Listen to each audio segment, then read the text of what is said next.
So this is Nourish. It's the food that goes into his feeding bag. He does have a G tube, and so you know, the food has to be pretty pureed. And we found that this is really good, really healthy and natural, and yeah, it really helps him out.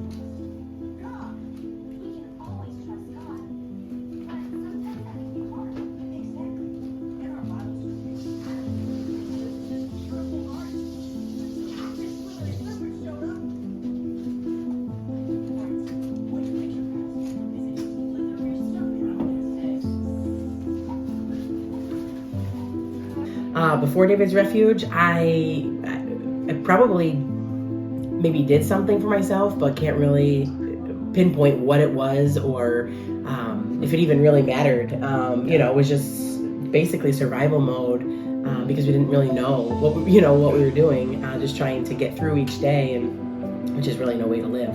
If we did do something, it wasn't intentional. Really, exactly. You know what I mean? Exactly. Like it would just be a moment here and a moment there. Yeah. Maybe driving a little bit slower home from the grocery store or something, because you know what's going to happen when you go in that door, you know? And honestly, I think that was my self-care at the time. I was like, I'm just going to go to the grocery store by myself. And it wasn't very self-care-ish, but it was what I had at the time. But yeah, exactly. Yeah. One of the biggest things is that self-care is not selfish.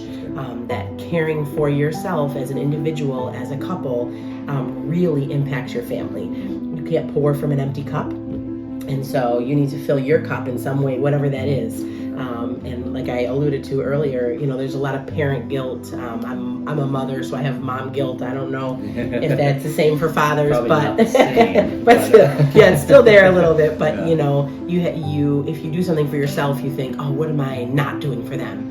But that's David's Refuge has taught us a lot to care for ourselves and do things that we need to fill that cup. My first thought about self-care was probably like, oh, take a nap, you know, I need to recuperate physically. But what David's Refuge has taught us is as a reminder that the whole person really matters. And so how to care for, you know, the mental, the relational, the spiritual is a really huge component of our marriage and of our lives. And David's Refuge really wants to make sure that we're not just hitting one particular part of the whole person, but that the whole person is cared for really well. With our children's routine, they're basically like on home hospital instruction. We have the teachers and the therapists come to the home, and I love that. Like at the heart, I am a hospitality person. Like I love people in our home. I like to make a great, you know, cozy atmosphere for people to come and enjoy. But there comes a time where you just realize that you're never alone. You never, you know, your space always has other people in it, which is wonderful. But, you know, you start to feel that. And so for me, I've had to just go in my bedroom and close the door for a few minutes and just kind of either, you know, read my Bible or watch a show or just sit in silence for a few minutes just to be by myself.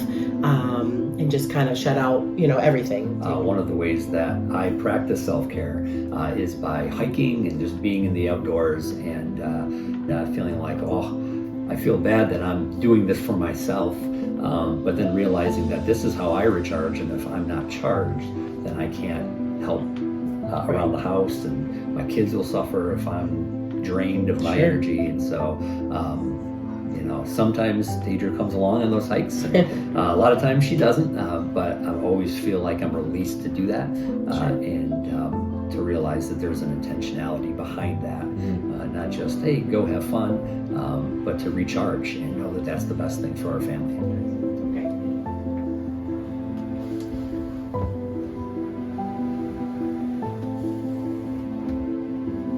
Tight corners sometimes can be a little tricky, huh? Could you unhook his oximeter? Yeah. Actually, let me just. Yeah. Good. Ooh. Okay. There you go. You ready?